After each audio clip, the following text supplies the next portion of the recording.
In this week's episode, we're going to get you to think about why you want to start a business. And we're going to explore our own reasons that will hopefully give you some insight and get you thinking about reasons that you want to get started yourself. This is the Stretch Goals podcast, where each week we'll share insights and lessons learned based on our experiences as entrepreneurs. We'll challenge you to create ambitious goals as you start and grow your business. I'm your host, Scott Davis. And I'm Robert Dickerson. So Scott, let's talk a little bit.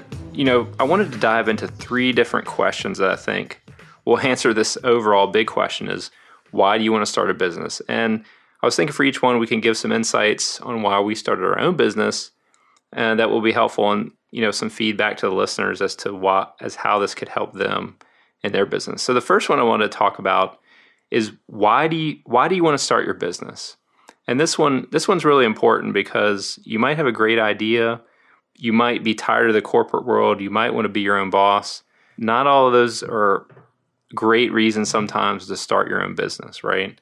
And so you really need to think about what you're trying to do and really think about, does that make sense to start your own business? So why don't you talk a little bit about why you wanted to start Mobx and why you started these different businesses?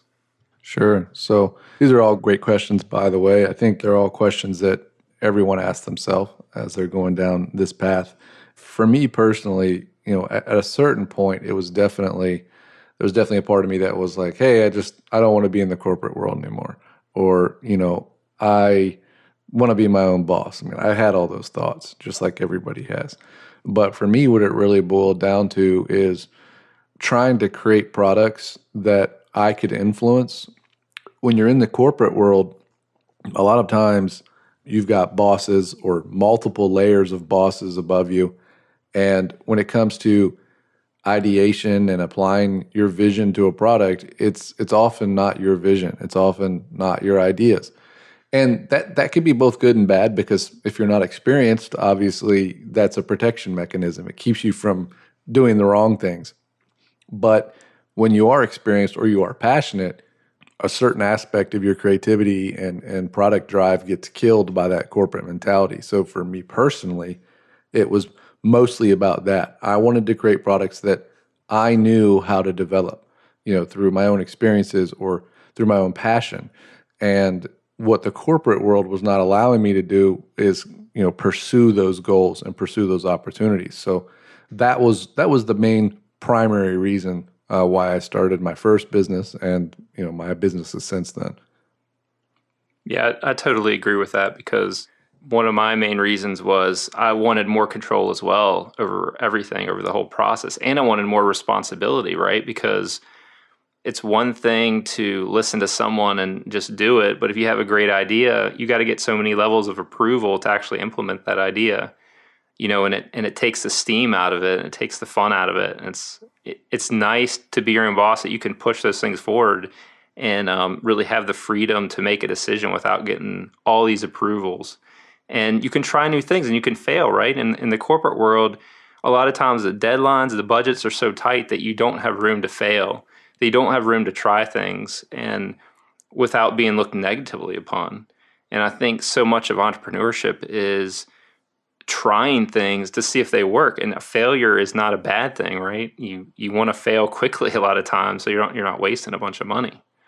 Right. Yeah. I mean, you touched on a couple of things that are really important, and obviously one of the last ones you just said was you can always pivot when you fail. Pivot your idea into something else, and when you're lightweight and don't have a lot of overhead in a startup or just a single entrepreneur environment, it's not going to cost you a tremendous amount of money like it would in the corporate world. But it's like you said, you wanted more responsibility. You wanted to wear more hats because, as human beings, we're inquisitive and creative by nature. We want to be doing lots of things. At least in my experience, people are that way. The other thing is that I had most frustrations with in the corporate world was the speed at which things sort of came about. So you'd hear of a project, and maybe 3 months later, if you were lucky, you'd be starting the project. In some corporate environments, maybe years before you actually finish the project. But typically what happens is you come up with an idea and it needs to be implemented tomorrow, and you're not given the resources to really get those done. what happens there is you end up cutting corners and creating products that are inferior. And for me, that's a big no-no. That's just one thing I can't do. So for me, I have to put out quality products and I have to do them right. And if that takes an extra week to do it, then so be it. And part of my entrepreneurial spirit was to identify that and be able to go out on my own and sort of execute in the way that I knew needed to be done. Yeah, I think the other thing that I didn't like about the corporate world is, there's so many different levels. A lot of times you didn't get to work directly with the customers, right? It was Hmm. requirements passed through multiple people. And so by the time you implemented something, you're done, and it wasn't really what the customer wanted. And Right. so that's really the thing I like about owning my own business is that I get to network, I get to interact directly with customers, figure out exactly what their problem is, and then develop products that actually solve those problems. And it's not going through a middleman. It's not a filtered response from the customer. It's actually something they need. And a lot of the products I've developed over the years, when you get to the end, the product's done and then it doesn't fit a need and the customer doesn't use it. That's the thing that really, really Yeah. bugs me because there wasn't that communication up front to really outline what they needed. Yeah, I agree. I've seen that many times. And, another benefit of being, an entrepreneur and like you said, like dealing with those customers one on one is the connections that you establish with people. And I don't necessarily just mean from a business perspective. I mean, you make friends, you have great acquaintances, and they lead to opportunities, whether they're business opportunities or, hey man, I got an extra ticket to the World Series. You want to come with me? I mean, those are real world things that come out of these types of relationships. And you don't really get that in the corporate world because the people at the top of the food chain are getting those connections, right? So that's just an added benefit for me. When I was doing apps for sports teams, I got lots of cool memorabilia. I got to hit batting practice. I got to do all these fun things that I would have never have had an opportunity to do if I was going through a corporate structure. And those kind of things are the way you really grow your business by developing those friendships and those connections, right? It's not just Absolutely. cold calling someone up, right? It's that relationship over the years that really helps you grow your business because you want to work together with each other, right? You want to help each other out. And so that's, it really helps you grow and it helps them grow, right? It's a mutually beneficial relationship there. Sure. And on top of that, it makes it enjoyable to know that you're working with people who appreciate what you're doing and you're doing everything you can to fulfill their needs. And these extra benefits, that may come are awesome. And a lot of times, what I've found is if you do good work for people, you get this word of mouth business that comes later. Hey, who did your app? Oh, Scott did. Go talk to him. That's how the real world works. And if you're creating these positive relationships and doing good work, it just comes naturally. Yeah, I think that's something, all the stuff we're talking about is something that's, even for me personally, I did a poor job of over the years, especially when I started out, that, I would just focus in on, on the development aspect of things and not really, open my eyes to all the other things that are happening. That's really something I'm really more aware of now and really trying to focus on trying to grow my own company is to make more connections and grow that network. And the other thing that I want to talk about of what do you want from your business is, I want my business to work for me. And this is something, I was reading the E Myth by Michael Gerber, and he talks about working on your business, not in your business, right? And I think that's a subtle difference there, and something that when I first started out, I was trying to do everything. I was trying to do development, all the different things within the business. And when I shifted my mindset to working, how do I want my business to work for me? That's when I started, trying hiring people and trying to grow it and trying to offload everything for myself. And I think that's, something to think about of what do you want from your business and how do you want it to work for you? It's not a job necessarily a job for you. It's this entity that provides opportunities, that provides more freedom and responsibility, and also helps you develop these new products, which I really like that aspect of entrepreneurship. Yeah, I mean that all comes with it, and that's something I still struggle with. A lot of times people will come to me hey, Scott, can you build this app for me? Well, the first thing I think about is, okay, well, how am I going to write this? Not how are we going to write this? And that's a mentality shift that you have to be able to make. You have to be able to find people that are that you can trust, and that's probably a topic in its own for a podcast episode. Yeah. But yeah, I agree with everything you said. I mean, I think that's all something that people need to be thinking about. Well, I mean, the reason, I'm very similar to what you just said is I always think about, how I would do it, how it's challenging for me, how this idea is fun. And you kind of start laying out how you do it. And you're like, okay, as the owner, I got to step back a little bit and, really look at the high level and get somebody else to kind of, do this sort of thing. I wonder, so we're technology entrepreneurs, and this podcast isn't strictly for technology entrepreneurs, but I wonder if the same mentality and the same problems as it pertains to what you just said occur. So for me, when I create software, I'm creating it with my mind and my fingers. If you're in a manufacturing business where you're creating products, I mean, I imagine that those problems are somewhat the same. And so you've got a hardware background. I mean, is that the case? Like when you think of creating a new prototype of something, is it you're looking to offload or you're looking to design it all yourself? I mean, is it the same across both spectrums or? Yeah, I mean, I always had gravitated towards more of a feature oriented type thing. It's like, what features does this widget have? And so, yeah, I mean, you kind of get wrapped up in those things. And I think even across other disciplines like sales and marketing, I think people, with those skill sets, think about their business of how do I sell this? How do I market this, right? And they really focus in on those areas of interest.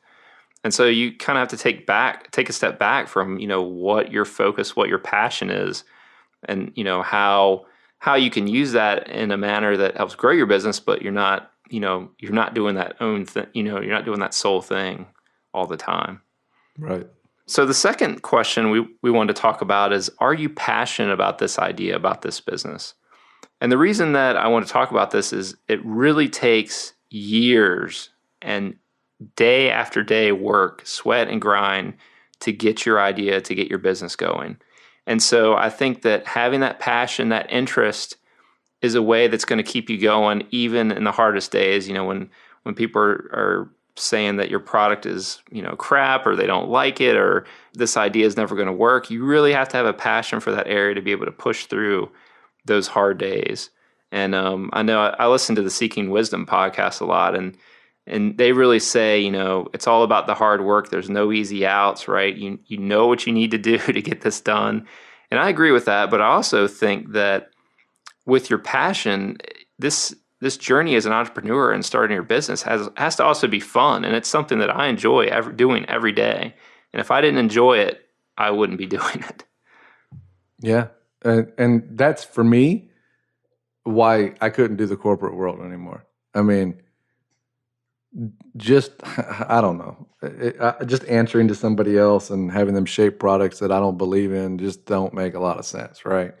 And you lose your passion, So that's something people have to ask themselves. There's other pieces to the passion puzzle, though, and if you've got employees, one of those pieces is selling your vision to those employees. You don't want them to become stagnant and hate their job, which is the reason you created your job to begin with, right? You want them to share in that passion and that vision. So you have to be able to sell others on that vision. Including in some cases your spouse or significant other. Yes, that is There's key. a lot of sacrifices. A lot of late nights, a lot of early mornings. Skipped lunches and dinners. I mean, that all comes with it. But the upside is that you're happier. Hopefully you've got more money. Hopefully you've got more flexibility, and the passion really continues to grow as you realize all of those things. Once you be like, man, I can actually go outside and play basketball right now for an hour if I wanted to. But the bottom line is, there's a trade-off. You've got to get that work done, at some point. But the passion for me is all about waking up every day, and I can't wait to get to work. And maybe I'm sick, maybe I shouldn't feel that way, but that's how I am. I think about what I want to do, and I can't wait to get to the keyboard every day and create new products. Yeah, I do too. And every day is so much different, right? I mean, there's different opportunities every day. There's highs and lows like every day, Yeah. even in the morning, the afternoon, right? In the morning you could be get this great email in the morning, then the afternoon, like everything falls apart, right? So, Yeah. it's this up and down type thing, which is these crazy swings. Yeah. So I think I remember, go ahead.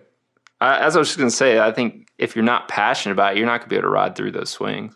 Absolutely. Yeah. I mean, I remember a few years back, I guess it was 5 years ago now, I had like 10 apps launching on opening day of baseball season. And due to the Apple approval process at the time, which was anywhere from 5 to 10 business days, these apps may or may not make it out. And to me, as a baseball fan, that was, devastating, but also as a business owner, not being able to hit the deadline was also devastating. But I submitted those apps probably 3 weeks ahead of time. And it just so happened that there was a lot going on and the approval queues were really slow. Long story short, those apps were approved hours before that first game for all of those teams. So what was like the worst low for like a week of my life turned into like the greatest adrenaline rush ever when I realized that these apps were going live for the game and the teams were able to, push it out to their fans as they walked in the gates. Like that was huge. And I've had numerous moments like that since then. But I'll never forget that. I was like, man, I actually did it, and that passion kept me through the tough time, as you said. Yeah, I'm sure you were playing crisis control at that point, sending everyone emails. I was, and yeah, it was like, hey, I got on the phone and called a couple of the GMs. I'm like, hey, the app's live, go download it, and they of course were ecstatic too, because at this time in the mobile space, there weren't a lot of teams with mobile apps. So, but yeah, passion, man, it's important. If you can't be behind your own idea and motivate that train to get moving every day, you're probably not doing the right thing. And I think it was Steve Jobs who said something during his commencement speech to, who was it? Berkeley, Stanford, I don't know, one of those schools. Go Google it; it's on there.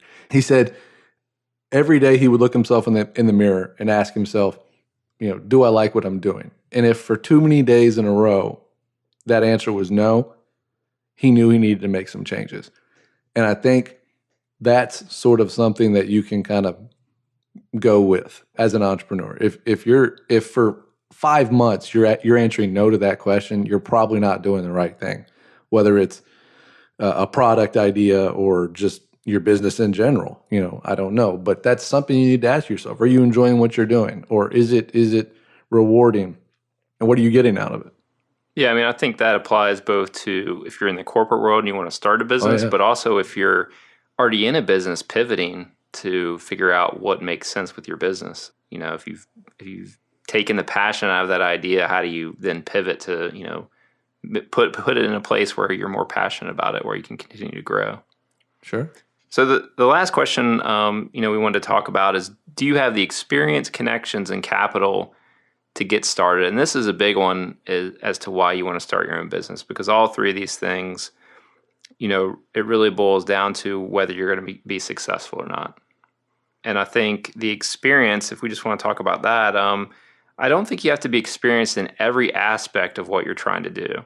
But I think it's important as a leader that you're able to identify and hire people in, or even just find people that are mentors that can help you with that experience. Because from what I've found, you don't have to know everything, but you have to have a learning mindset where you want to connect with people that do know those things, and you can use those people to help you. Sure. And I think the key word that you said is learning. The whether you need to learn something yourself, like QuickBooks to manage your finances, or just the ability to learn new skills in general, like how to manage people, for example. But you're right. And if it's not something that you can do or you desire to do, that's what other people are there for. Learn from somebody else, a mentor, or learn from somebody that you hire. Hire them for a specific skill set and trust them to do their job, and learn from it, and make yourself better. So, but you're right. Experience helps. It gives you confidence. Do you necessarily need it in this day and time? I would say no. You can outsource things. You can reach out to friends, reach out to business colleagues and connections that you've made, or you can go about it yourself. Yeah, I think it's important that you don't let that stop you. I mean, you always need to be No. learning about new skills, and I think it's fun. I've enjoyed being in technology. I've enjoyed learning about marketing, about sales. All these things. There's such a deep knowledge base of all these things that it's fun to kind of scratch the surface and start learning for yourself. But it's also important to identify when you have weaknesses that you need to bring someone else in. So the next part of that question was the connections to get started. And this is also really important. If you have deep connections through a previous business, through the corporate world, definitely think about leveraging those connections, because it will make it easier to sell into those, to create opportunities and sell in those connections instead of trying to build up a whole new customer base that you then have to sell into. So you're building a product and you're building a whole new customer base to get started. That's pretty difficult. Sure. And then the final thing is the capital to get started.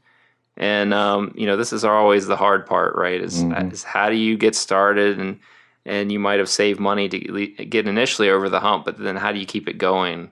Once you start getting customers. So this is really something to think about. As for me, I'm really risk averse, and so this is an area that I'm trying to save up money and make sure that I have enough capital to keep going, and that you build the features that are only necessary, and you really try to look at what you're building and figure out how much it's going to cost. And, if we're talking about a software product, a hardware-based product, there's an endless supply of bugs and features, and it's going to be ongoing, right? It's always going to be some sort of development. So you really have to think about how long it's going to take you to build your product, and probably double that estimate and double the amount of money that it's going to cost you to do it.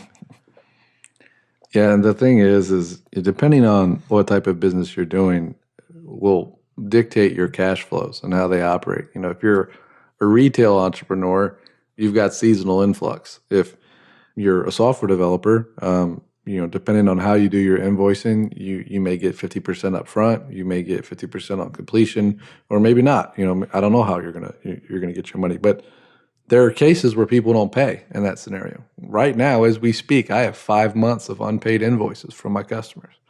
And that's something you have to struggle with, because I've got people that need to be paid. So when cash flows are low, I don't pay myself. I pay my people. And I do that so that they never have to worry. But also, I try to keep my cash flows where my guys are paid for at least 6 months, no matter what. If that number is satisfied, I pay myself. If it's not, I don't pay myself until the money that I'm looking for comes in. So for me, I don't have a regular income in terms of like, am I going to get a check every month? But my employees do. And they don't know any different because they've never missed a paycheck. So that's something you have to think about. But capital to start up a business, it depends on what you're doing. If you're a software guy, hardware guy, maybe you've got the resources to start on your own. Maybe not. But for me, I always bootstrapped, always did the minimum I needed to get things going, and I rolled my revenue into the business. And then once I had enough revenue to hire people, I did that. That may not work for you, but that's worked for me as a software developer. But what have you done in your experience?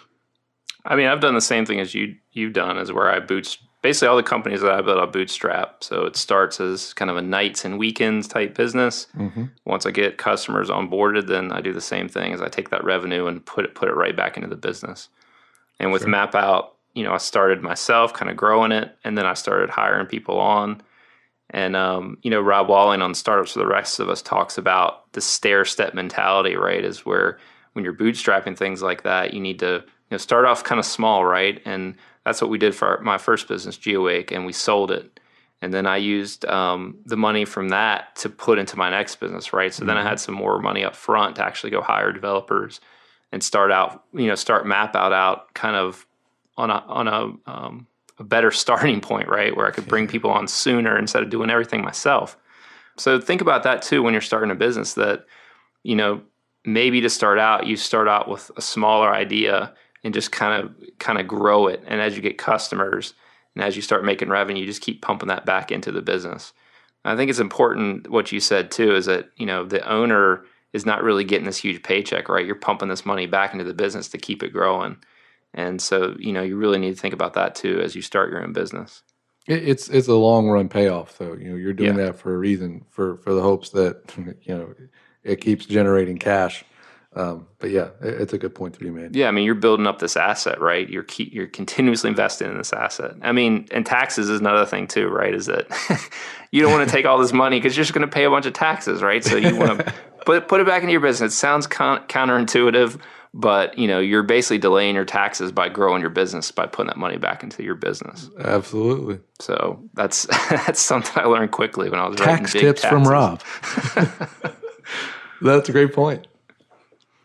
So I hope in this podcast we've given you some thoughts. So let's just kind of recap some things to think about. Is what do you want from your business? Really think about that in detail as you're thinking through your ideas. What do you want in your life that your business is going to help you achieve? Are you passionate about this idea that you're working on? And really think, is this something that you want to work on day after day, year after year, and really put your heart and soul into? And then the final thing is, do you have the experience, connections, and capital to get started? It might be good just to kind of outline some of these things, the pros and cons, and figure out how much money you think you need to get started. Maybe talk to some of your connections, people that have already been there, and see if that's realistic. And then figure out if your existing network will help support the sale and development of that. And maybe start talking to new people in the areas that you're interested in to figure out, what their challenges are and learn from that before you get started. Absolutely. And feel free to, send us some questions. We'd be happy to lend our expertise. And you can always find us on Twitter, LinkedIn, and various social media outlets. Yeah, and if you like this podcast, give us a 5-star review and send us your feedback. We always looking to improve, and look forward to talking to you next time. Thanks for listening to this episode of the Stretch Goals Podcast. You can access the show notes for this episode and listen to other episodes by heading over to stretchgoals.fm.